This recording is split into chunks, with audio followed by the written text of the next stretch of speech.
আজকে রান্না করেছিলাম গরুর বট। চলেন রান্নাটা আপনাদের কাছেও শেয়ার করি। চুলায় একটি প্যান বসিয়ে পরিমাণ মতন তেল, 2-3টা তেজপাতা, গরম মশলা, পেঁয়াজ কুচি দিয়ে কিছুক্ষণ ভেজে নিলাম। ভাজা হলে এখানে দিলাম পরিমাণ মতন মশলা, আদা রসুন বাটা, হলুদের গুঁড়া, মরিচের গুঁড়া, লবণ। কিছুক্ষণ নেড়ে চেড়ে দিয়ে দিলাম অল্প পরিমাণ পানি মশলাটা কষানোর জন্য।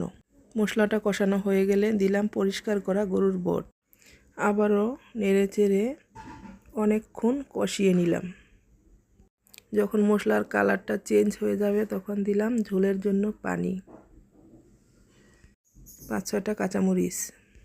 হালকা আঁচে রান্না করে নিলাম অনেকক্ষণ, যাতে করে বটটা নরম হয়। রান্না হয়ে গেলে এখানে উপর থেকে জিরা গুঁড়া দিয়ে দিলাম। তো আজকের তরকারিটা আমরা ভাত দিয়ে খাবো, তার জন্য তরকারিটা বেশি শুকাবো না। তো আমি এটাকে উজুরি বলি, আপনারা কি বলেন জানাতে পারেন কমেন্টসে। আল্লাহ হাফেজ।